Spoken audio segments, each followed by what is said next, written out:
ნებისმიერი სახის მურაბა ძალიან სასარგებლო პროდუქტია ორგანიზმისთვის. ნატურალური კენკრის, შაქრის და წყლის ნაზავი, ბეჯგუფის ვიტამინების ნაკრებს, PP და E ვიტამინებს შეიცავს. თერმული დამუშავების შემდეგ, რა თქმა უნდა, ცოცხალ ხილში და კენკრაში არსებული ბეტა-კაროტინი და ასკორბინის მჟავა არ ინახება. სამაგიეროდ ინახება სხვა ვიტამინები.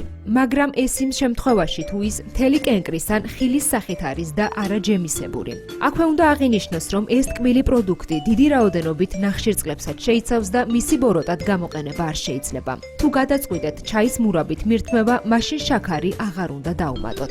ხოლო თუ მურაბას თეთრ პურზე გადაუსვამთ და ისე მიირთმევთ, მაშინ ნახშირწყლებს პლუს ნახშირწყლები გამოვა, რაც მსუბუქად რომ თქვათ, სასარგებლო არ არის. საერთოდ ყველაზე სასარგებლოა მხოლოდ მურაბის და ჩაის კომბინაცია. ის აუმჯობესებს კუჭნაწლავის ტრაქტის მუშაობას, ეხმარება ორგანიზმს სერატონინის გამომუშავებაში და თუ ადამიანი გარკვეული მიზეზის გამო შოკოლადზე ამბობს უარს, შეუძლია მურაბა მიირთვას, ოღონდ ნატურალური, ყოველგვარი დანამატების გარეშე.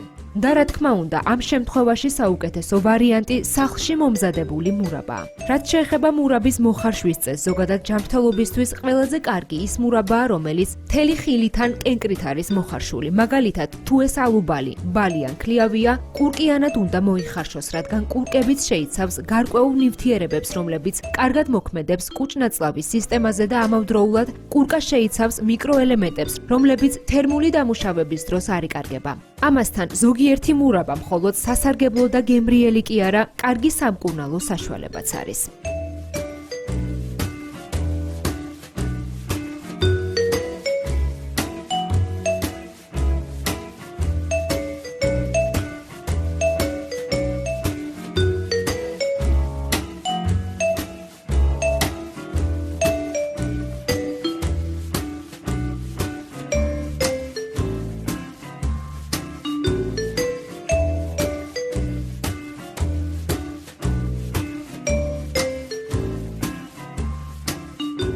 ჟოლოს მურაბა საუკეთესო წამალია გაციების და გრიპის დროს. გამოიყენება სიცხის დამწევ და ოფმდენ საშუალებად. სასარგებლოა დაქვეითებული იმუნიტეტის დროს, აუმჯობესებს გულის მუშაობას და ასტიმულირებს სისხლწარმოქმნას. ჟოლოს მურაბას აქვს ანტიბაქტერიული, ანთების საწინააღმდეგო და შარდმდენი თვისებები. კენკრა მოათავსეთ ემალირებულ თასში, ერთ-ორ ფენად დააყარეთ შაქარი და მაცივარში შედგით 8-10 საათის განმავლობაში. ამის შემდეგ დადგით ცეცხლზე, მიიყვანეთ დუღილის ტემპერატურამდე და ადუღეთ 20 წუთის განმავლობაში.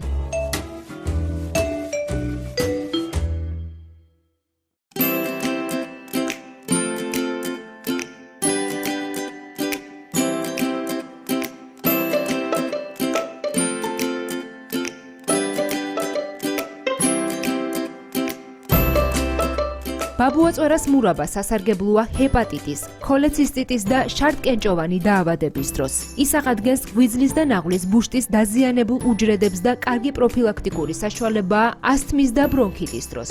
მოაგროვეთ 360-400 გრამი ბაბუაწვერას ყვითელი ყვავილი. ყვავილს საჯდომიანად, მაგრამ ღერო ძირში უნდა იყოს მოჭრილი. ყვავილები გარეცხეთ, დაასხით 2 ჭიქა ცივი წყალი, მიიყვანეთ დუღილის ტემპერატურამდე და 2 წუთი ადუღეთ. თუშფალანგი დადგით ემალირებულ თასზე. ზემოდან დააფინეთ მარლა, გადაწურეთ ნახარში, ხოლო მარლაზე დარჩენილი ყვავილები კარგად გაწურეთ და გადაყარეთ.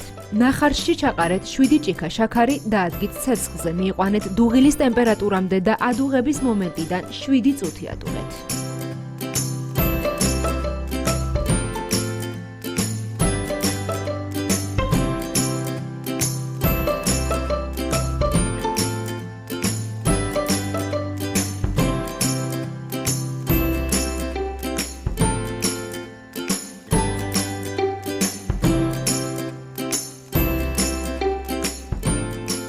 შავი მოცხარის მურაბა მინერალების, ვიტამინების და ანტიოქსიდების ნამდვილი საკუჭნაოა. თუ მურაბა სწორად არის მომზადებული, ის სასარგებლო თვისებებს საკმაოდ დიდი ხნის მანძილზე ინარჩუნებს.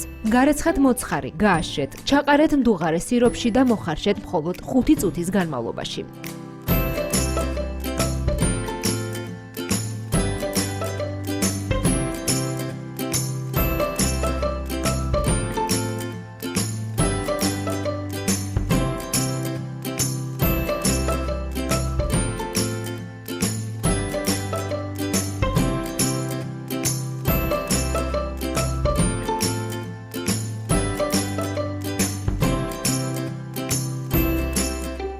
რაც შეეხება მარწყვის მურაბას, ის სასარგებლოა თირკმელების დაავადებების დროს. დადებითად მოქმედებს თირკმელების ფილტრაციის ფუნქციაზე. სხვა სიტყვებით რომ ვთქვათ, ამ მურაბას შარდმდენი ფუნქცია აქვს. აქვე უნდა აღინიშნოს, რომ ხენდროს და მარწყვის ფოთლებს შარდმდენის გარდა უროსეპტიკური თვისებებიც გააჩნია და ამ ფოთლებით გემრიელი და სასარგებლო ჩაის მომზადება შეგიძლიათ. იმის თქმა თუ რომელი მურაბა არის ყველაზე სასარგებლო მართლაც რომ რთულია, რადგან თითოეულ მათგანს თავისი უნიკალური სასარგებლო თვისებები გააჩნია.